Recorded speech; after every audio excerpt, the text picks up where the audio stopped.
Okay, so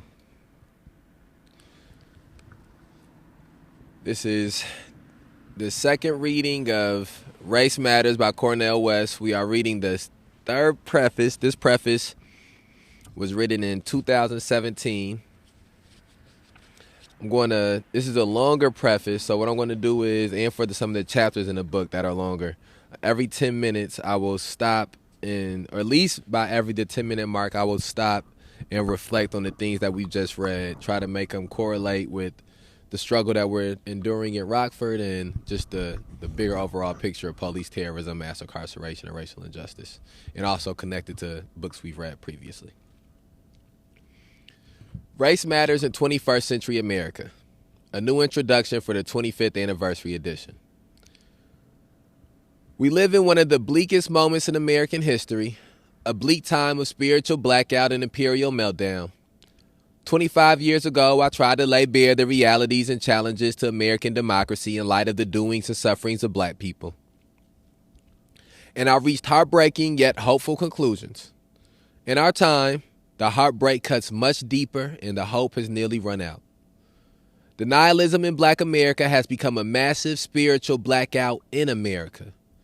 The undeniable collapse of integrity, honesty, and decency in our public and private life has fueled even more racial hatred and contempt. The rule of big money and its attendant culture of cupidity and mendacity have so poisoned our hearts, minds, and souls that a dominant self-righteous neoliberal soulcraft of smartness, dollars, and bombs thrives with little opposition. The escalating military overreach abroad, the corruption of political and financial elites at home, and the market-driven culture of mass distractions on the internet, TV, and radio push toward an inescapable imperial meltdown in which chauvinistic nationalism, plutocratic policies, and spectorial cynicism run amok. Our last and only hope is prophetic fight back, a moral and spiritual awakening that puts a premium on courageous truth-telling and exemplary action by individuals and communities.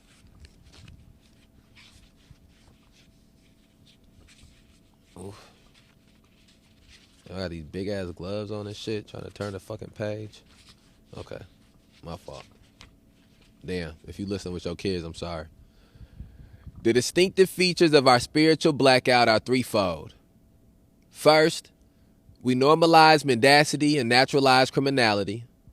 We make our lives look like the normal order of things, and we make our crimes look like the natural order of things. We too often say, Wall Street is a good servant rather than a bad master of the common good. Then we look away from the criminal behavior of big banks because they are too indispensable to prosecute. We deny that drone strikes are killing innocent people abroad. Then we overlook killing lists on Terror Tuesday at the White House when the president and his staff decide to execute people without any legal procedure, including innocent U.S. civilians. Second, U.S. citizens, excuse me. Second, we encourage callousness and reward indifference. We make mean-spiritedness look manly and mature, and we make cold-heartedness look triumphant and victorious. In our world of the survival of the slickest and the smartest, we pave the way for raw greed and self-promotion. We make cowardice and avarice fashionable and compassion an option for losers.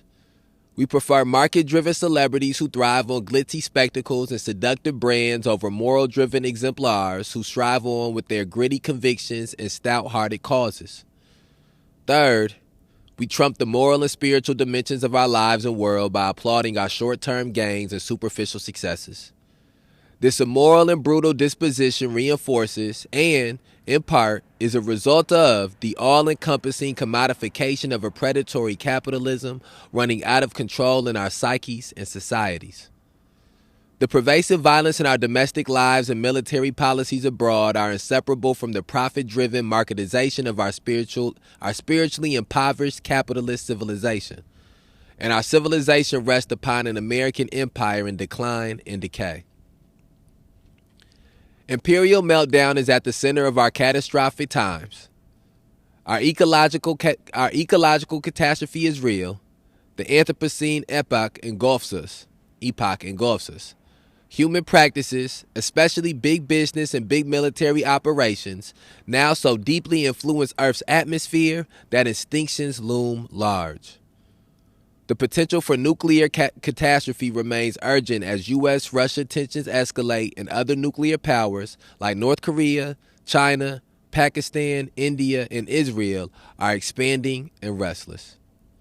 Our economic catastrophes proliferate along with grotesque wealth inequality. Our political catastrophes deepen as oligarchy triumphs from governmental dysfunction.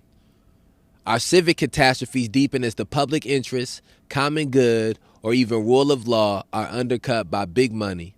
And our cultural catastrophes are often hidden, the vast and sad realities of trauma and terror visited upon vulnerable fellow citizens who are disproportionately poor people, LGBTQ people, peoples of color, women, and children. Imperial meltdown is the immoral blowback of the American way of war, defeat, destroy, devastate, on the public and private lives of citizens of the American Republic. The deep denial of race matters in American history, with notable exceptions like the Civil War or the Civil Rights Movement, is an example of the more profound denial of empire matters in the emergence and sustenance of America. America was a business project before it was a democratic experiment. America was a settler colonial endeavor of the British Empire and others before it became a revolutionary break from King George III. And the revolutionary American effort was built on indigenous people's land and bodies, as well as on black people's enslavement and expropriation. In short, imperial expansion, predatory capitalism, and white supremacy were the driving background conditions for the very possibility of the precious democratic idea and its practice in America. Let us not forget, imperial democracy has its own structures of domination. And I think that's a good stopping point. I'm not sure how close it is to 10 minutes, but I think the initial thing that stands out to me there is the classification of America as an empire.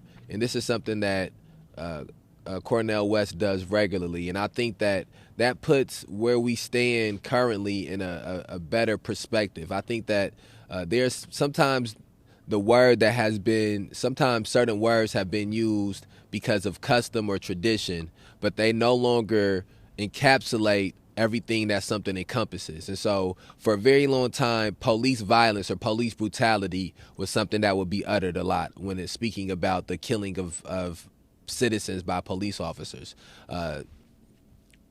or the beating of people by police officers. And I think we've gotten into a place now where the implications and the data and the proof is in a place where we can no longer just simply call it police violence or police brutality, but it must be labeled as police terrorism.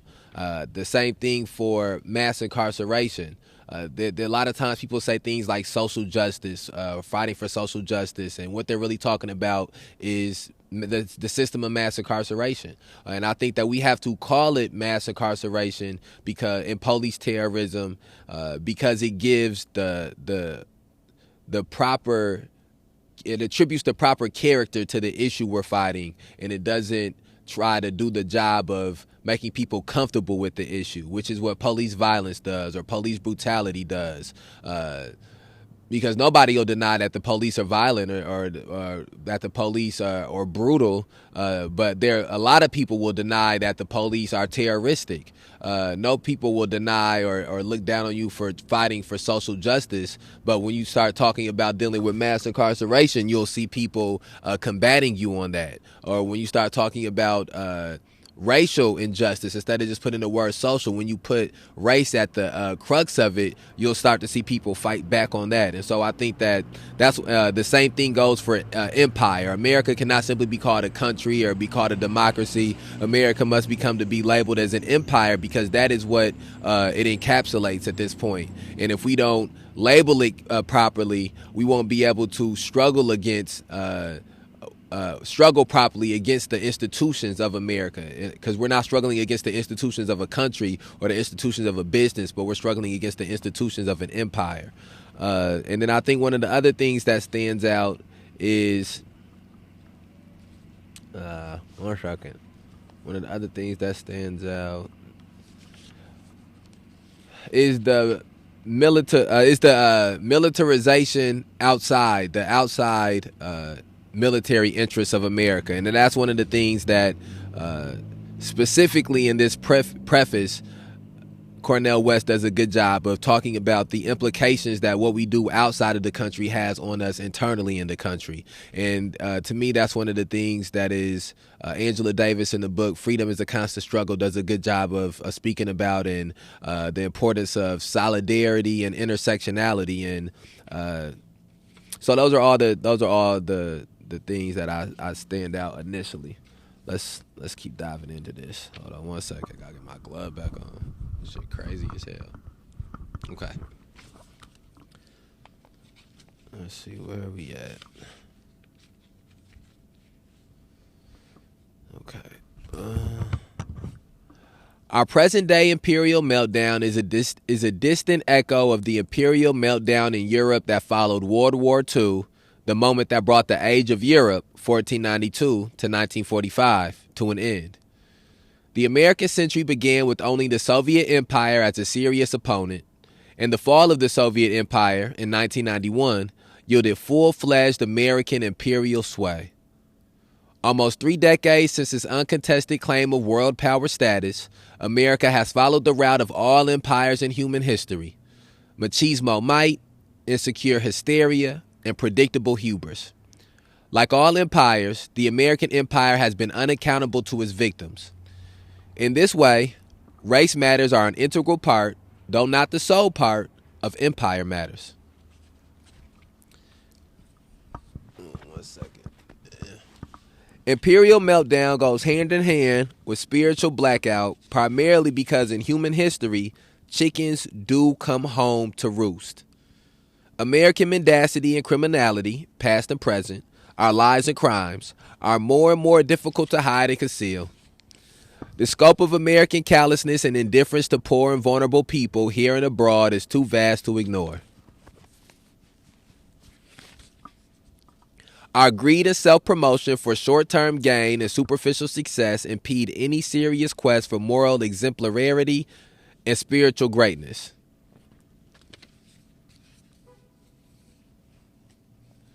America is a grand example of the biblical challenge. What does it profit an empire to gain the whole world and lose its soul? Some have claimed that America never had a soul. Does any empire have a soul? Or are there simply exemplary prophetic figures and movements that try to hold empires accountable from the vantage point of their victims? Does not every imperial project headed toward a promised land or exodus need a Canaanite reading for moral and spiritual purposes? Or does not every empire wait its moment of imperial meltdown? The political triumph of Donald Trump is a symbol and symptom, not cause or origin, of our imperial meltdown.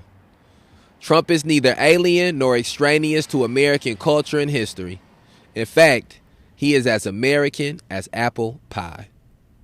Yet he is a sign of our spiritual bankruptcy, all spectacle and no substance, all narcissism and no empathy, all appetite and greed, and no wisdom and maturity.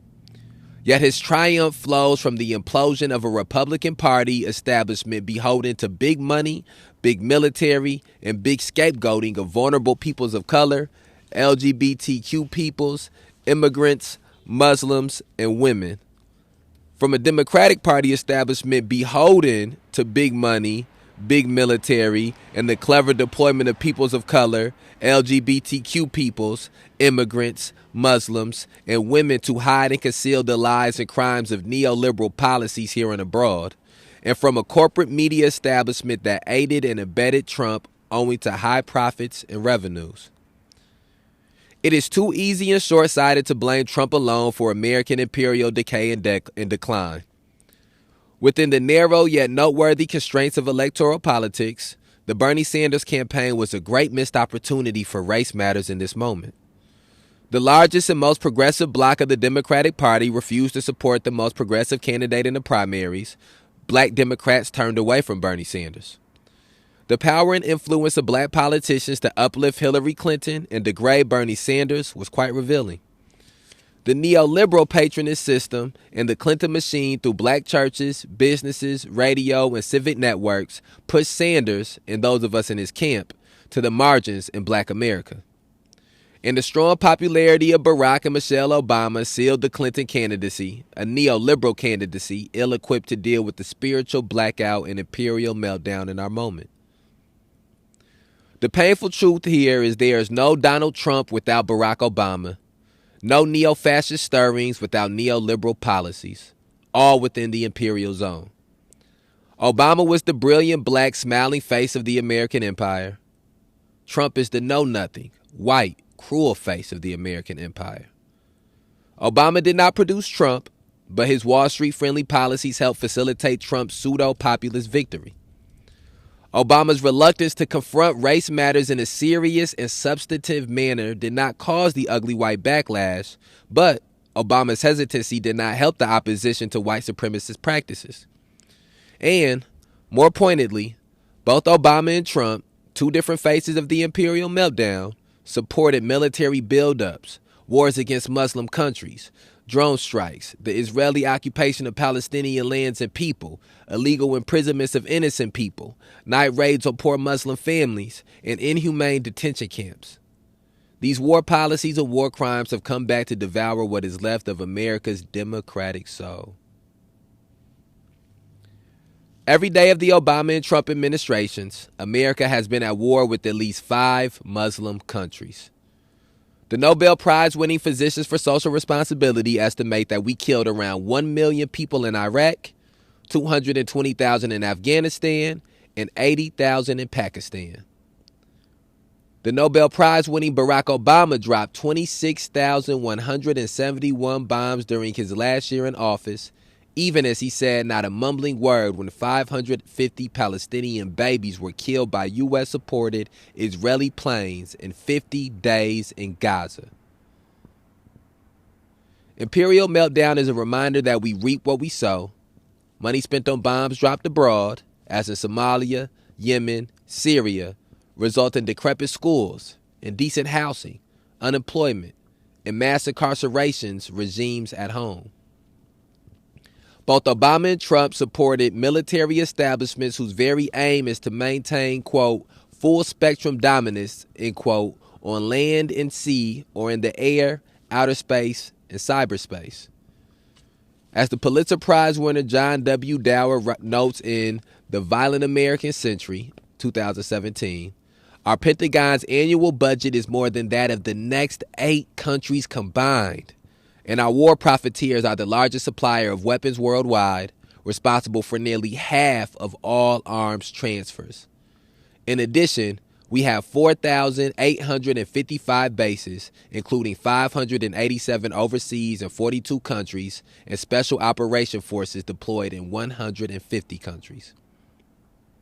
The military might of the American empire, which, according to Common Dreams, spends 53 cents of every taxpayer dollar in the U.S. budget, cast a large shadow on our domestic life. Brute force, raw violence, and machismo identity are glamorized in our popular culture, glorified in our history, as in our popular myth of the frontier as a place of moral regeneration through conquest over savages, and commercialized as the most effective way to win in life, politics, finance, and romance. In this way, imperial meltdown and spiritual blackout are inseparable, and, at this point, race matters and empire matters are indivisible. I think that's another good stopping point to reflect on. I think the first thing that stands out is the numbers that Cornel West went through. And again, these numbers were from 2017, and it also makes me think about some of the numbers he went through on some of the other prefaces. But the numbers that he went through for every 53 cents from a taxpayer is spent on the military-industrial complex or in some type of war effort. Think about that. Every 53 cents of a dollar. That means more over half of every dollar it goes to some type of war effort in America. I think one of the other things that he points out that stands out is the commonalities between Obama and Trump. And one of the things that I often say is that, and it's not my saying, I didn't invent it, I've heard it from someone else, H. Rap Brown, but is the individual does not manipulate the system manipulates the individual. And so putting a black face at the top of a white power structure, at the top of a white supremacist power structure, at the head of a racist empire does not eradicate the racism in the empire, does not eradicate the white supremacy in the power structure. It does not all of a sudden make these things equitable and equal. The only thing that it does is it gives a disguise to it. It gives a new face to it. It allows it to masquerade. And that's one of the things that stands out immediately from reading that. And I think that that's one of the things we have to do the job of more, is explaining that we cannot simply be supportive of individuals or supportive of personalities. We must be supportive of ideologies and supportive of platforms, of policies. And when you think about the Obama and Trump specifically, both of these presidents were personality presidents. Both of these presidents, even though they may have vocalize different things and separate things, and they may have been used as voices to different communities or different group sets of people. Once they were in the office of presidency, they enacted very similar things because there's a limitations to what you can do as the president. And so we have to, again, not allow ourselves to think that the person who becomes the president is going to be some type of a savior, or even allow ourselves to think that because somebody supports a specific person for president, that means that there's no way to build common ground with those people. That only happens when we are putting individuality above ideology. And the ideology of the president of the United States is one that has been similar no matter which party they have come from. So I think that that's another one of the things that stands out immediately. I want to go through some of those numbers again, and once you go through reading all these books, it's hard to keep track of all these numbers, but it's just these specific numbers, and I have them highlighted in this book. I like to highlight as I go through and read. But the Nobel Prize winning physicians for social responsibility estimate that we killed around 1 million people in Iraq, 220,000 in Afghanistan, and 80,000 in Pakistan. And I think that is something that in every day of the Obama and Trump administrations, America has been at war with at least 5 Muslim countries. I think that is something that we have to keep at the forefront of our consciousness as we speak about police terrorism, mass incarceration, and racial injustice, because that has implications on police terrorism, mass incarceration, and racial injustice. When those are the type of things that are happening by the country outside of the country, it gives an understanding to the type of things that are happening internally. And Cornel West speaks about the direct correlation that they have. He says that that's a reminder that the amount of, because that's money. It's not simply that these are just people killed, but these are finances and resources that are going to killing these people. These are people that are other people that are going over there with the mindset to kill these people who are psychologically damaged from these things. And then when Cornel West speaks about this, results in the money spent on bombs dropped abroad results in decrepit schools, indecent housing, unemployment, and mass incarceration regimes at home. And so, and again, that's a very profound statement when you think about the fact that every 53 cents of a dollar is being spent on these type of operations. And so it leads you to understand how much money is left in that dollar for the decrepit schools. How much more money is left in that dollar for indecent housing, to create new employment. And then how much of that 53 cents of that dollar is going towards mass incarceration. And so those are all the specific things that stand out in that reading of the preface of Race Matters by Cornel West. We had 24 minutes. I think we can get through this, man. Oh, hell no, we can't get through this. Not in enough time. What's that? It's not only that spending this 53 cents of the dollar on what they're spending it on the military, it's not only taking that away from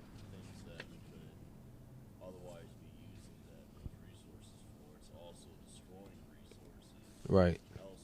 elsewhere. Right. So it does more damage beyond just that 53 cents that we did. Right. Somebody just was pointing out that it also destroys resources in other places as well. The 53 cents to the dollar that's being used. All right. So we got this next segment coming up. Let's see. Yeah, maybe we can get through this. All right.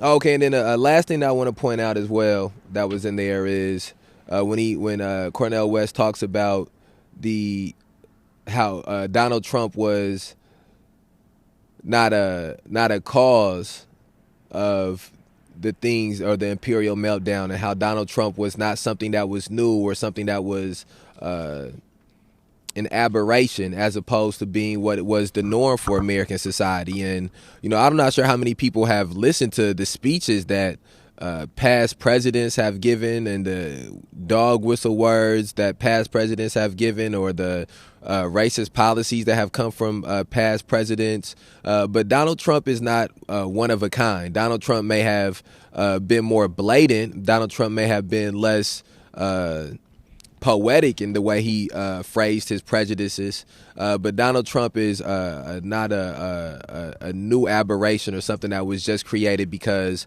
of white backlash or a black president being in office. And so I think that was another one of the things that I wanted to point out.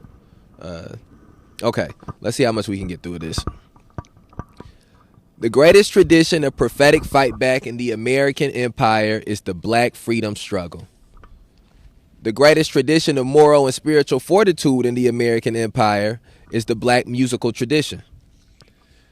W.E.B. Du Bois, Malcolm X, Ida B. Wells Barnett, Martin Luther King Jr., James Baldwin, Audre Lorde, Ella Baker, Victoria Garvin, Barbara Ransby, Angela Davis, Robin D.G. Kelly, Bell Hooks, Amiri Baraka, Lorraine Hansberry, Hakeem Madubi, Maluna Karinga, and others represent the best of the black freedom struggle. John Coltrane, Duke Ellington, Count Basie, Louis Armstrong, Sarah Vaughan, Billie Holiday, Aretha Franklin, Mary Lou Williams, Charlie Parker, Jerry Allen, Curtis Mayfield, James Brown, Mahalia Jackson, Thelonious Monk, The Dramatics, B.B. King, and many others represent the best of the black musical tradition. The artistic excellence in the best of black music, including the magnanimity and majesty of the sound, sets the standards for the black freedom struggle. These standards consist of radical freedom in love and radical love and freedom. The freedom to tell the truth and love about oneself and world, and the love of the truth as one freely speaks and lives. The distinctive benchmark of black music is soulful kenosis, the courageous and compassionate styles of genuine self-emptying that give all one is and has to empower, enable, and ennoble others. In this metaphoric way, the greatest black musicians and black freedom fighters are the truth, in that they embody and enact a radical love, especially for an unloved people, by freely giving all they are and have to inspire and encourage others. The condition of truth is to allow suffering to speak, and the condition of being the truth is to transform your suffering with great creativity and compassion into forms and deeds that empower others to do likewise in their own ways. So in the face of kinds of death, social death, civic death, psychic death, physical death, or spiritual death, we choose desire for life, love, and laughter. In the face of types of dogma, of doctrine, prejudice, method, or ideology, we choose dialogical struggle and polyphonic communication. Lift every voice, not echo. And in the face of domination, empire, white supremacy, patriarchy, capitalism, homophobia, transphobia, we choose self-respect, self-defense, and self-determination of persons, communities, and societies. The saddest feature of moral and spiritual race matters in our time is that imperial meltdown and spiritual blackout have infiltrated, permeated, and in some ways devastated the black musical and freedom traditions.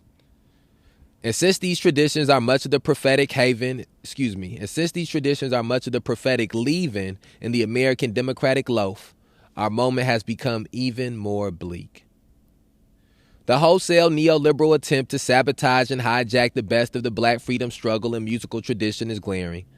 Spectacle triumphs over spiritual substance, image over moral imagination, money over political mission, career over sacrificial calling, profession over visionary vocation, and success over genuine greatness.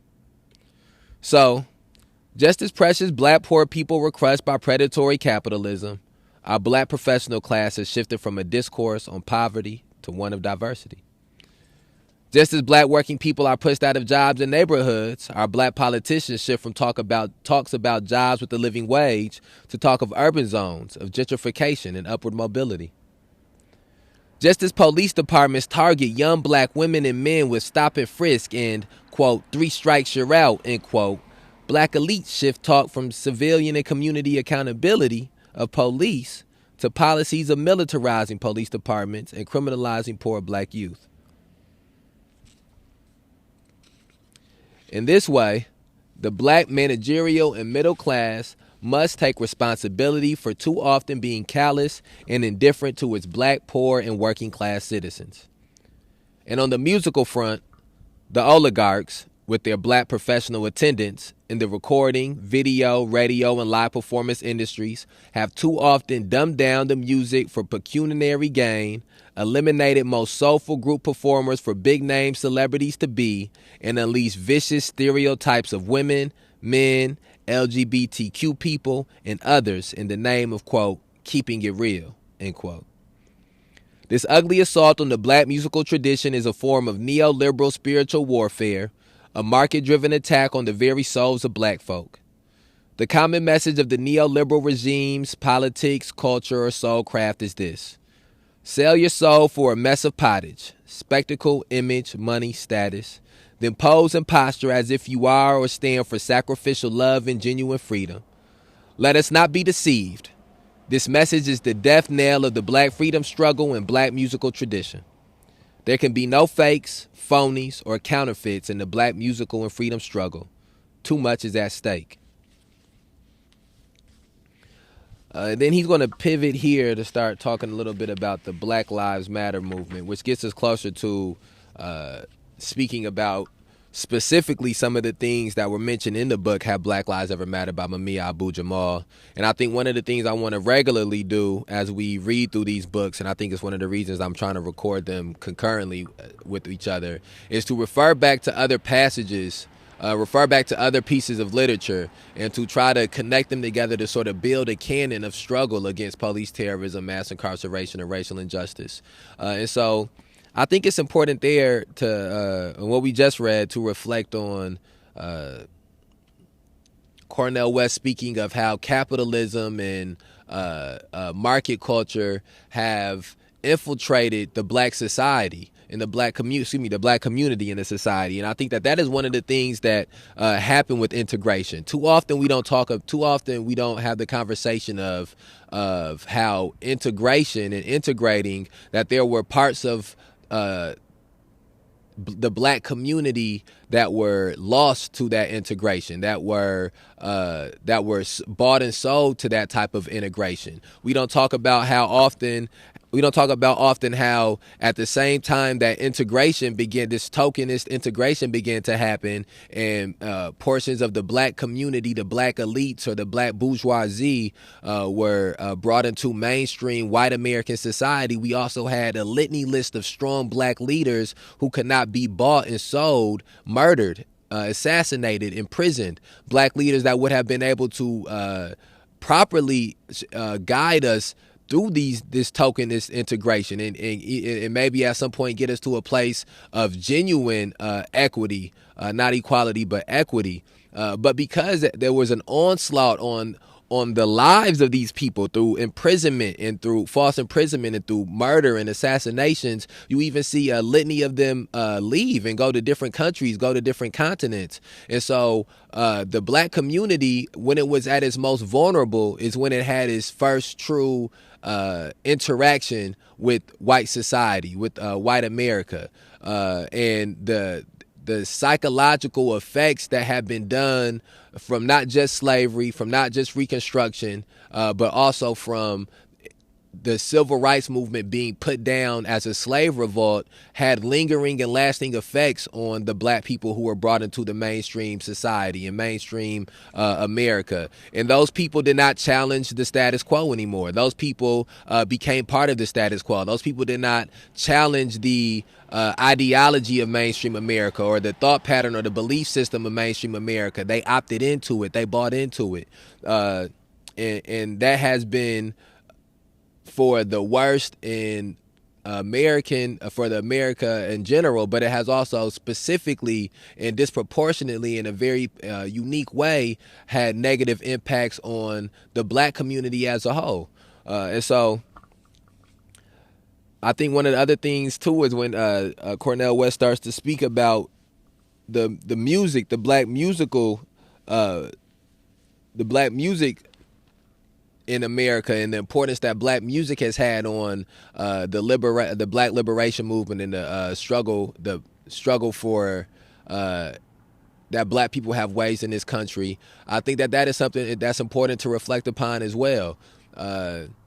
When you think about that, if we were to, and this bears to be true with majority of entertainment, but let's specifically speak on music. If you were to lay out the creators of the music and the curators of the music in American society from the beginning of America to where we are at now, it would disproportionately be black people. It would disproportionately be people of color. But if you were to lay out the people who have profited and gained the most financially and economically from those things, it would disproportionately be white people. And that is one of the things that, again, you have to, there are certain parts of American culture that are microcosms for the issues of America as a whole. And that is one of those things. If you were to lay out the people who have made the biggest sacrifices in life and the biggest sacrifices in human bodies and being exploited and oppressed, if you were to lay out the people who have had the low ends of Americanisms, it would disproportionately be people of color. It would disproportionately be indigenous people and black people and people from Southern America and who have dealt with the negative parts of American society. And if you were to lay out the people who have dealt with the more positive parts, it would disproportionately be white people. And so until that conversation is had, and until we get to a place where that conversation can be had from a place of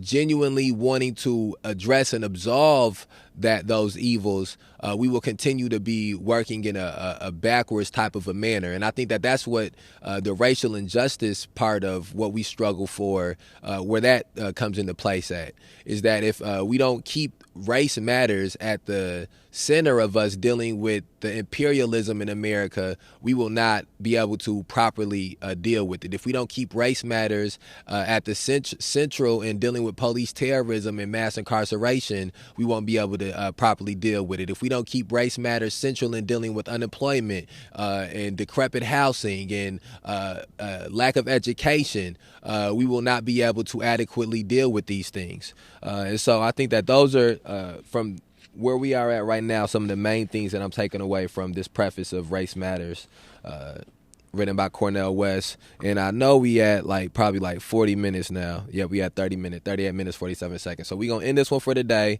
We'll finish the last 2 pages of the preface on the next Rockford Reading Daily episode. I want to ask people to share this on whatever platform you're listening to it on. Remember that more episodes of Rockford Reading Daily can be found wherever podcasts are available. Also remember that The Social Construct of Leslie comes out on Tuesdays and Thursdays every week, and that can be found wherever podcasts are available as well. The Live from Occupy City Hall podcast should have a couple episodes out by the time this comes out. Like us on Facebook, Instagram, subscribe on YouTube, follow us on Twitter. We outside.